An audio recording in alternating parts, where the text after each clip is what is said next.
very much, DM Chwete, the Deputy Minister of Human Settlements, acknowledging the MEC of Gauteng Infrastructure and Human Settlements, MEC Maile, acknowledging the MMC for Human Settlements in Tshwane, MMC Matsabadela, acknowledging Councillor of Ward 58, where this project is, Councillor Ngobeni, acknowledging Shra Council members, Councillor Kawe, Ngukubele, and Malema, acknowledging CEOs who are, firstly, Ms. Dau, who is a council member of Tshwane Company that is a partner in this project.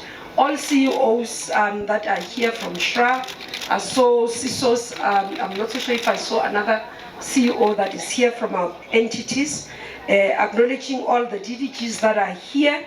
DG is not here because there's a task I've given him to do, so he didn't join, but the DDGs are here. Acknowledging our beneficiaries, councillors who are here, members of various community leaders, contractors, and those who have been helping us to do the work. I think let me start as MEC Maile have acknowledged this day, which is significant to us. And I want to start with a quotation by Chris Hani before I speak and will understand what informs our work.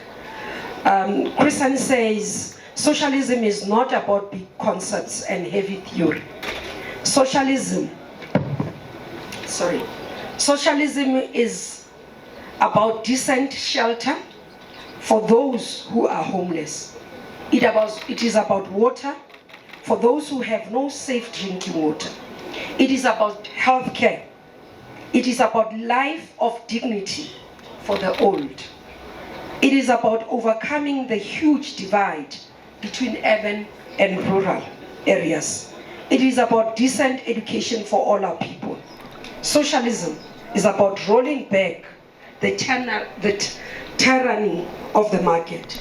As long as the economy is dominated by an unelected few, privileged, the case for socialism will continue to exist. Unquote. This quotation, as we mark the anniversary of Chris Hani, remains relevant and informs what we do. If we do not continue to inform our work about the principles of what we stand for, that we are here because there is a need for us to serve the population of this country. We are here to serve and provide what the Freedom Charter has said, there shall be houses, security, and comfort. This is what informs our work as the Department of Human Settlements. The principles of understanding that the most vulnerable in our communities depend on their government to be able to protect them and provide for them. Not only in terms of shelter, but also economic opportunities to change the landscape where everybody feels that they belong to this country. It shouldn't be just enshrined in the Constitution as we mark 30 years of democracy, that South Africa belongs to all those who live in it. But some feel that we are not really accommodated.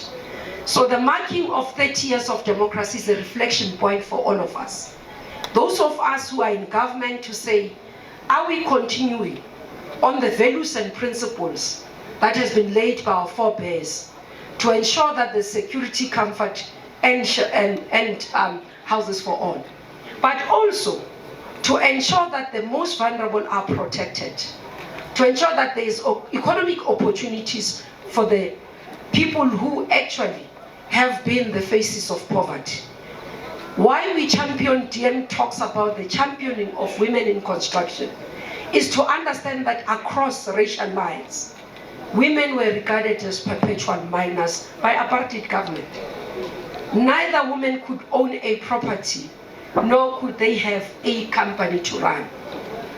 Now today, as we look back, what we have been able to advance is not only in terms of property ownership, but to see these companies that I called in Zolo MEC, because these companies didn't exist prior to 1994, the companies of women. Yes, you are not a human being, Tswalo, but your company is a Tswalo. It has been born in democracy. It exists because of the policies of this democracy. And that's why we resonate very well with the president during his sona when he articulated the narration and the story of Dintswalo. Dintswalo is in many forms. Today we talk about women in construction. This to me is what the Dintswalos are about. And that's why we must support these Dintswalos to grow. We must support these companies to grow and get more opportunities. I can safely say to you, I said to all the MECs across the country, I will not sign their business plans if they do not have 40% set aside in their business plans. They must commit to supporting women, and in that way, it will ensure that what we put, we're putting our money where our mouth is.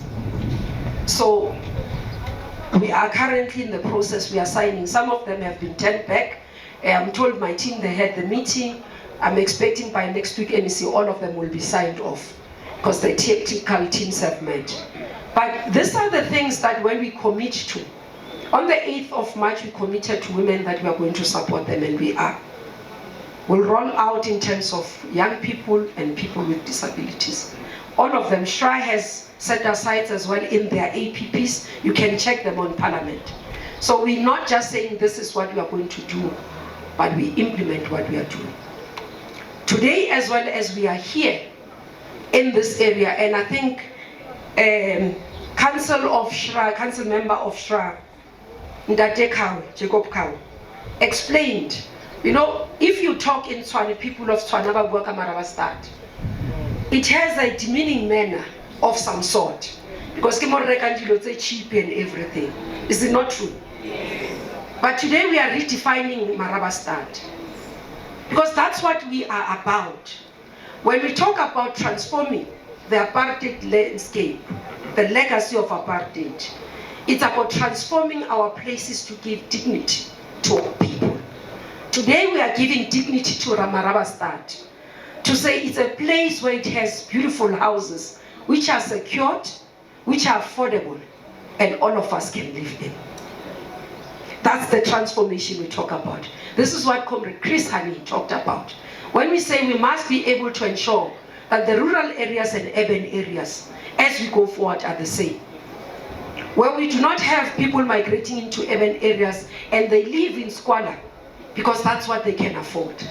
This government, through social housing, we are saying we acknowledge that you are not yet at the point you can afford to buy a house.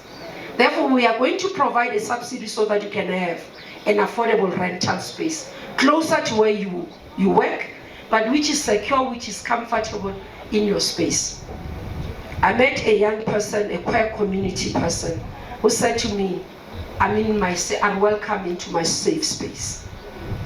It's a lot if you understand the concept when somebody from that community say, welcome to my safe space.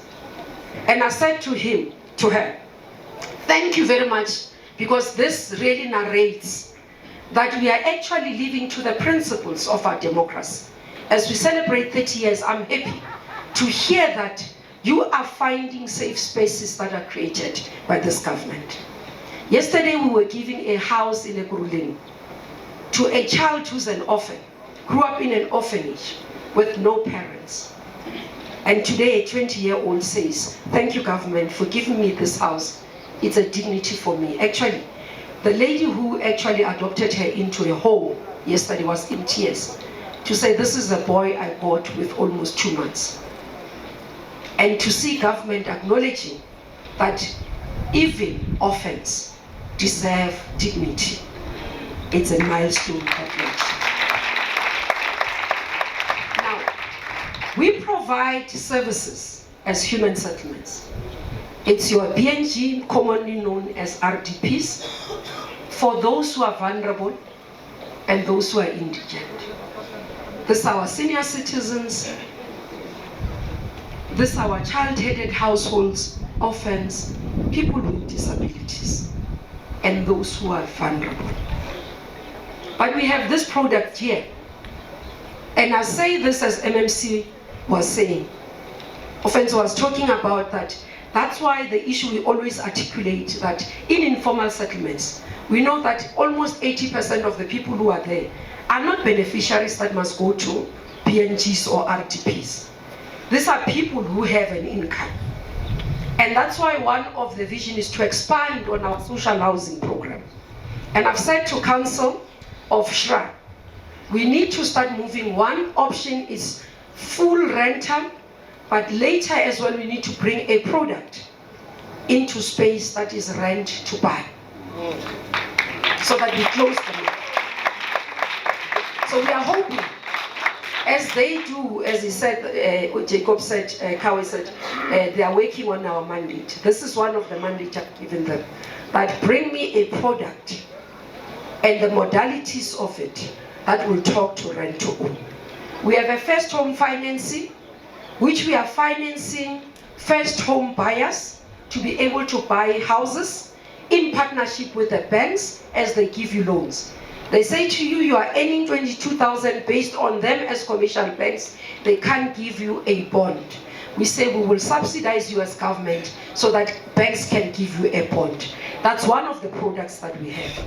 While we are providing that, is through NHFC, those who are interested. While we are providing that, we are cognizant that there's still a gap between those who earn between 22,000 and 30,000. And we are acknowledging that we've got to provide a solution for it. And we are engaging with the banks because the banks offers 30,000 and we are at 22 because that's what we can afford currently based on our resources. But we are looking at various modalities to bring in DFIs to assist us to expand, to respond to the gap market, because we do note that many people are looking for opportunities, and we will do this. We also provide service sites. Those who say we want service sites, we will build for ourselves later. MEC Mailing Gauteng has been doing very well with this. There's quite a number of service sites we've been giving to people, and they've been able to start living there and building for themselves. But we've got a program that calls informal settlement upgrading, where people are in informal settlements. We go put money, we look at the feasibility or suitability of the land for them to stay there. Once it's suitable, then we go put bulk infrastructure, which is water, electricity, and sanitation. And then later we come back and build. And this is part of the program. So yesterday as well, I went to Gauteng where they were showing me where they've done in situ building. So people have been staying in this informal settlements. We've built, we've put bulk infrastructure over years. We've come back now to do in situ building. But I must say, part of what is important about social housing, for sustainability of social housing and the SHIs, is for us as tenants to ensure that we pay rent on time. This is not for free. You know, one of the challenges we have in South Africa is that people are prepared to pay for private sector and others. When it comes to government, they want everything for free, even when they afford. So I'm going to appeal for us to be able to create these opportunities for many South Africans that are looking at. Is for you to play your part. When we work together between ourselves as government and yourself, as communities, we'll be able to do more. We'll be able to build more social housing. I was talking to MMC. There are 3 opportunities of social housing that are coming up that we should be able to make this one a success, so that those 3 others that are coming can become a success, so that those who do not currently have that opportunity can benefit from that. We're also talking that we want to see an opportunity. I said to him, we whispered, look at first home financing property in Tshwane, so that we can be able to see quite a number moving, because when they rent, want them to start having an exit strategy towards ownership. We don't want them to remain rental for 25 years, 30 years. We want them to move into areas of ownership, those who want to own. So that's what we're looking at as the department, and we are working. So working together, we will make sure that the social housing programs succeed. They have a pipeline that I've said I want to see them succeeding. But again, social housing institutes, they must help us maintain the properties. Because it doesn't help to say to people, pay rent, when tomorrow then sewer starts running in these apartments or in these buildings. We must ensure maintenance is done on time. must make sure that these properties live in the manner that they are, so that they are sustainable. We are looking forward to doing more. We have quite a number of projects on the pipeline that will continue to be built as part of opportunities for the people of South Africa. We as the department remain committed to ensuring that we can extend to the number that we have been able to do. I can safely say, I don't know if how many of you were listening to our media briefing, annual media briefing, where we accounted for what we have done. This government has been able to build more than 4.8 million houses since democracy. But I can tell you, in these 5 years, I'm proud to say, in the first home financing, we've met our target MEC as a sector, between national and all the provinces. So the number we said to say we are going to give so many for first home financing, we have met a majority of the beneficiaries. I'm proud as a woman minister, as women. In the last financial year alone, we spent 3.1 billion on women companies. Not 3.1 million, 3.1 billion to women companies. And our target for this year is more. We have targeted 25% this year for youth and people with disabilities. We are going to meet it. For businesses, not for work, for opportunities, for construction, for consulting. That's what we're talking about. This is not work. This is employers. You know, Mantashe always say, Mmamoloko, you're no longer an employee, you are employers. So this is the side of the employers, where we are giving you economic opportunities as a department. Because we recognize we are just not a social sector player, but we are an economic department that plays a role in infrastructure development and empowerment for majority of the people as well. So that's what we always want to do. In social housing, we've been able to, actually we're sitting at about, when I checked the latest stats, CEO, it was looking at 80% this year in terms of our target. So we've improved in performance and we are meeting our MTS. MTSF, it's 5-year targets that we have set for ourselves. And this has been possible because we've worked together between myself and the DM nationally, the MECs in the provinces, the MMCs in the municipalities. And I'm going to say MMCs because they are scarce mayors, and I'm not going to pretend. They are very scarce. They don't come to my meetings, they don't come to my events. At least I have the support of MMCs. You come, you don't come, we proceed. Because ours is a service to the people.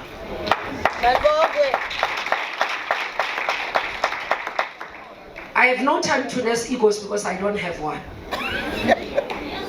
That's why people don't have to nurse mine. They know I'm that one that arrives. Cabineting today, you'd have seen me come and all that. Cabineting today, so I must look ministerial. So I always say no. We wear. That's why you can see women comfortable. We wear takis. You see how he is. That's how we dress. Because it's about work. People must be able to relate to us and talk to us because we must be accessible. Oh, now it's yeah, you are in your speakers, dear. Because it's about even people being able to access us. We must not be too high for them. It's accessibility. And the work that we do must speak for itself. We know there are many people who say, Minister, we can hear you talking about opportunities, we talk about achievements, but we still have challenges. We still have no houses, we acknowledge that. We do have almost around 2 million people that are saying we are looking for opportunities one way or the other. There are many, I don't know, I didn't ask the person who was doing registration, MMC, how many applications did we receive versus how many we have. Because you see, it's a huge gap. That tells you that you have a huge demand. We acknowledge that. Somebody said to me, I applied in 2019. I'm getting in 2024. You can understand that. So the more we build, the more we'll be able to. So all I'm pleading is that be patient with us as government. We work like you in your households. We budget, so we get money. The money that allocated to the sector comes through the department, and then we split it based on equitable share across the provinces. When MEC Maile gets his share, then he has to look, what am I doing in this area, in this area. When Tshwane receives as well their share, they've got to look at what do we do in this area, we do in this area. And each year we'll plan to say, this is what we are going to do this year, then next year we'll do this. So we might not have not done certain things now, but we are doing something. The social housing is one of them we are opening, and others more services. Tomorrow it will be roads, tomorrow it will be clinics. But all we are asking is that with the limited resources, with a constrained fiscal environment, we are doing our best. That's why even in MINMEC, we not only monitor money that has been spent, we say we want to see value for the money you have spent. We want the units to come out. So you can't say you have spent 90% of your money, but we don't see the number of units. So we want to see 90% and 90% of the targets in terms of units coming out. So with that, we commit to continue to working with you in partnership, both in terms of ourselves as government, national, provincial, and local, yourself as beneficiaries, yourself as contractors, yourself as workers, working together, and community leaders working together to be able to achieve. As I sit down, let me thank the contractor that is here. I was here in October together with hosting the Minister of Kenya. We were seeing the first phase. To see that between last year, October, and now, we didn't have the delays that we always experience. CNO, thank you, with the workers, contractor, and the developer, everybody, social housing, Tshwane, Shira, thank you very much for this. This is what we want. Projects finished on time and within budget. That's my emphasis. So keep up the good work. I'm happy to see contractors. We took the picture outside with them. I'm happy to see the work and continue to do well. Thank you very much.